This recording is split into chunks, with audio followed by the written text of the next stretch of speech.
Hi everyone, it's midnight in French, and the French Nygma is with you on Last Word on Sports Worldwide Wrestling with the leader of Order 4, Mr. Mustafa Ali. Hi Mustafa. Hello, Steph. Hello, all of the French fans out there. I miss all of you. Oh yeah, yeah. I'm one of the very few people who is doing that in English despite being French. So Right on. maybe I'm an anomaly. I don't know, but I like it like Yeah. that. It's pretty busy for you next week. I'm gonna switch today, but I will start with Bound For Glory. Next Sunday, Lower Massachusetts. Probably not saying it good. Massachusetts, Massachusetts. It's difficult for me to say too Massachusetts. long. Don't worry. Yes, it's a Uh, difficult thing. Hardcore War. Hardcore Yes, war. Yes. the system. Uh, it's not the easiest match to come to. Um, and it's a war. It's really a war between the two factions. Um, what is your state of mind going to this match? I don't know why we're doing this. I don't know why we're doing hardcore war. I don't know why the system has a bone to pick with the order for. It all comes down to what I think is jealousy. I think the system is they're old news. You understand what I mean? Stuff they're old news. They've had their time in TNA and they've lost all their power. They don't have any championships anymore. Moose used to be a former world heavyweight champion, and Brian Myers and Eddie Edwards used to be the tag team champions, and we sent their boy JDC to the hospital. So they're just mad. They're just mad that the Order 4 has ushered in a new era and there's a new top faction, and I'm defeating the likes of Cedric Alexander and Joe Hendry recently, and in Brian Myers himself and Moose. They've all fallen to my feet this year. So I think they're just worried. I think they don't want change because when you go into an organization and there's people in power, they don't want the new people to come into power. They want to keep power. And I think they're worried about all the change that Order 4 would bring to TNA. So I applaud the system for their services. I applaud the system for their time spent in TNA, building TNA up. But now it is time for a change. It is time for a new regime, so to speak, and the Order 4 will reign supreme at Bound for Glory. And you have the advantage as you won it at Victory Road last Friday, That is correct. thanks to a very first in TNA belly dancers. I love that. I love that. What a creative idea. I wonder who came up with it. So yeah, I mean, the rules were that no member of Order 4 could be ringside, no member of the system could be ringside, but I the know you had system, a trick. You had a trick somewhere. I was like, listen, Steph, Mustafa Ali, we have something. Steph, you got to understand in order for change to happen, you have to do what's necessary. And I did what's necessary. I had to ensure that we had the advantage going into Bound for Glory. It's crucial. I mean, look at the size of Moose, you know? But listen, I'm not justifying wrongful actions. I'm just saying you have to think about the greater good. And the greater good is the Order 4 running TNA. Because I assure you, TNA would be in better hands if I was in charge. I will keep on calling you Dirty Ali or Ali Almighty, but I have my little way of thinking, but Yeah. that's it. Aren't you too afraid of the hardcore side of the match? Because not everybody likes hardcore matches. Anytime I've been in that type of situation, it turns out to be a match that people talk about for a very, very long time. People still bring up Mustafa Ali versus Buddy Murphy from 205 Live, the no DQ match, Oh, which that match lives in infamy. And then this past April, I had a Falls Count Anywhere match with Mike Santana. People still bring up that match as a match of the year candidate. So I'm no stranger to it. I don't shy away from it, but I do think it's an underhanded tactic because the system, they know there's not one member on their team that can hang with me in the ring, just one on one. Look, I've already dropped Brian Myers. I've already dropped Moose. I'll drop another one. I'll drop JDC if I want to. I'll drop Eddie if I want to. But they know this, and in order to kind of equalize this and to kind of bring themselves up to my level, so to speak, which they can't, but they're going to try to. That's why they want to incorporate these weapons. They're hoping that they can bring a baseball bat or a trash can or a chain, because one on one, hand to hand, there's not one person on the system that can hang with me. So this is why they've resorted to such a underhanded tactic, if you ask me. And I'm sure you have a weapon of choice already ready They're for right the here, night. Steph. They're right here, Steph. I'll bring whatever is accessible, but I don't need it. Have you seen me wrestle? I am the weapon. I know, I I see I you I wrestle, and I've I never don't said any I bad don't things on that. I don't need anybody. But yes, I do have a personal weapon. I have a weapon of mass destruction. His name is Agent Zero. Yeah, He is a massive specimen. yeah. He is brought in to specifically neutralize a moose, so to speak. So I have no need to bring anything. I mean, I got Agent Zero and I got this, and I have the rest of the Order 4 standing behind me. So I could walk in weaponless at Bound for Glory and still walk out victorious. Wonderful. But before Born for Glory, you will face Ethan Page and NXT Showdown for the North American Championship. Um, did you take the decision before knowing if you were going to be in Team TNA or not? Because in fact, you could Yeah, have been in the team. You've been very no, vocal on social yeah, media. yeah. So with that, there was some discussions about Team TNA and Team NXT, but I had opted for. I'm a spotlight kind of guy, Steph. I like the spotlight on me. I don't know about sharing the spotlight on such a big event at Showdown. I don't know about teaming up with Mike Santana specifically, who I still do not respect, and I would rather not team up. But once I heard that he was team captain, I had suggested maybe Mustafa Ali does something a little different. Maybe Mustafa Ali goes after the opportunity that he's still owed. So, like I mentioned in my promo on Tuesday on NXT, I spoke to Ava and I spoke to Santino Marella. They agreed. NXT does owe me something. They owe me a one-on-one North American Championship match, and here we are, love. Here we are. We have the dream is back on the horizon.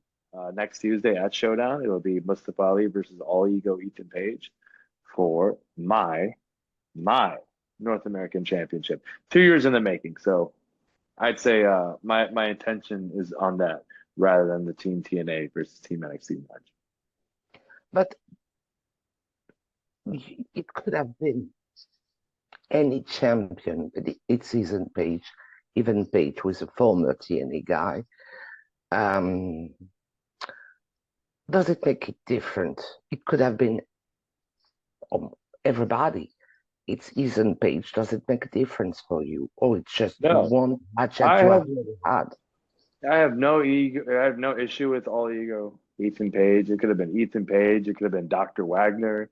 It could have been Tavion Hyde. It could have been anybody. But the thing is, I don't have an issue with them. I have an issue with whoever's holding the North American Championship. My grievance, my complaint, my issue is with someone holding a championship that I never had a one-on-one opportunity for, despite earning it. So that is my issue. And then I explained Mr. Page that I was originally coming in peace. I was just letting him know he's holding something that belongs to him. Then he had to get defensive and say some pretty nasty things about me, which is why I kicked him in the face. But yeah, so it doesn't matter if it's Ethan Page. It doesn't matter who. It doesn't matter if he loses the championship before this match, which he won't. But my issue is with whoever is holding what is rightfully mine. Uh, if you do that, you will be the first TNA guy to win an NXT title. Mm-hmm. What would it mean to you Historic, to and I've make already done. history? Yeah, historic. I mean, I was the historic first ever performer to win the TNA X Division Championship in the main event of his debut. I did that. I'm historic in the sense that I'm the first person in my background to achieve such a high level in professional wrestling.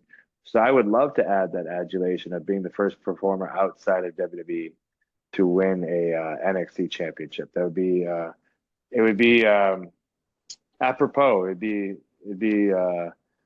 a full circle moment, I think, and I think it's what the people genuinely want. If you could hear the crowd post promo as the segment is ending, there was just this chant of Mustafa, and social media kind of took it by storm. They all want to see me break this curse, so to speak. They want to see what should have been done 2 years ago, and that's Mustafa Ali walking out the new North American champion. Absolutely. With maybe a sweet taste of revenge in some way. Yeah, yeah. You know what? Revenge is for losers. I'd rather win. Revenge is for losers. I'm not bitter. I'm not No, vindictive. I just want what's owed to me. I want respect. That's what I want, Steph. I want respect. So I feel like it was disrespectful. It was disrespectful for me to not get my championship match. So I'm coming back to claim that.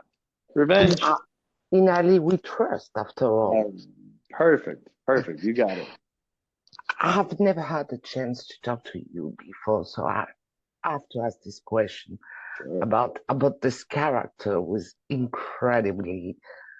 Uh, I love the character because Thank you.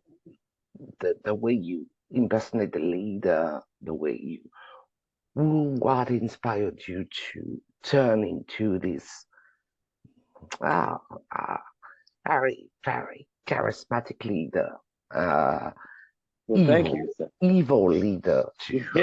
Yeah.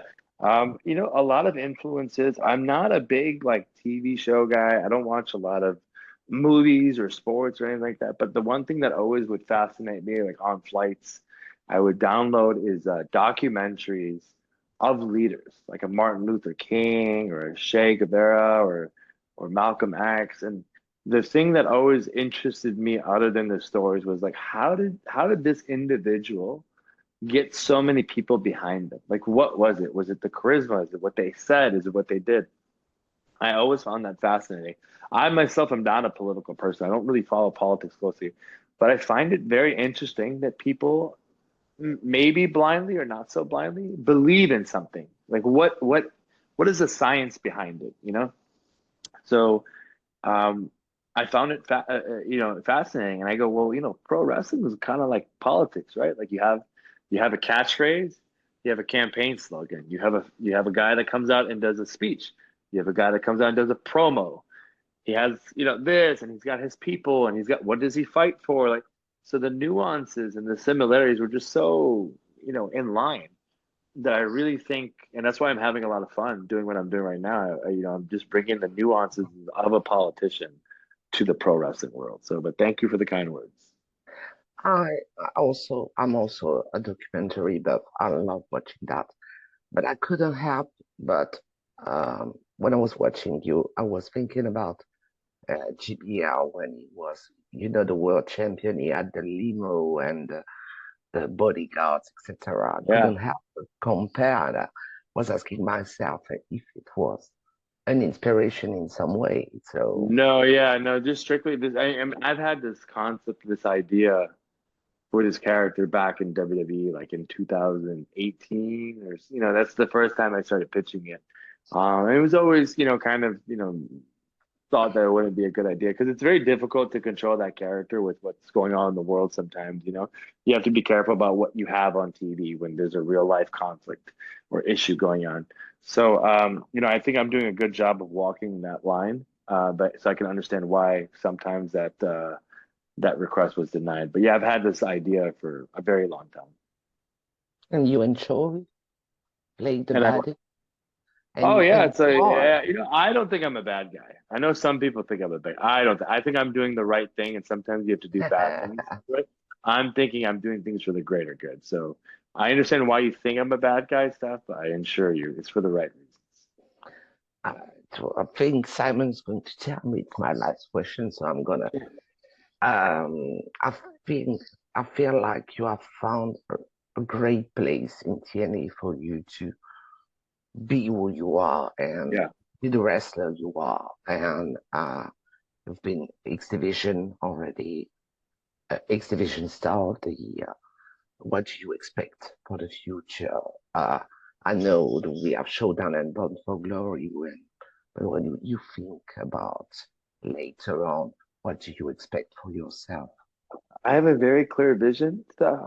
I see myself as the unanimous, undisputed, beloved leader of TNA, and I think it's only right that I have the TNA World Championship, high above my head, and all of Order 4, and more importantly, all of the TNA roster supporting me. I genuinely believe one day I'm going to win them all over, and they'll realize, oh, Ali was right.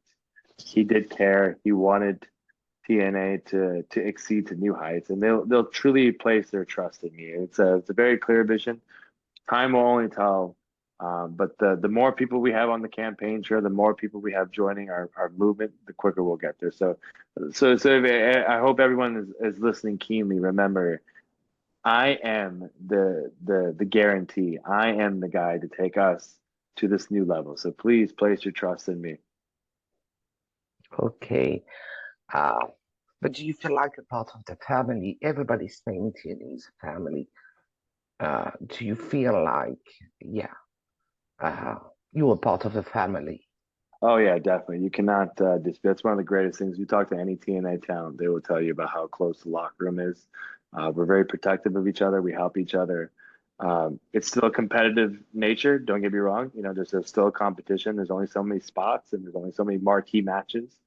So it's forever competitive in that sense. But we celebrate each other. When someone wins a championship, when someone has a home run promo, when someone has a big debut, we're all there to congratulate. So it's a very cool. It's the first time I've ever experienced something like that in wrestling, but it's definitely one of the coolest parts about being in TNA is that family. That locker room is extremely tight. I've seen the way you're defending the company on social media, and you may be the leader of Order 4. You also someone who is defending this company, and I like that. Yeah, I mean TNA has really restored my faith into wrestling. Post WWE, I wasn't quite sure what to do or where to go.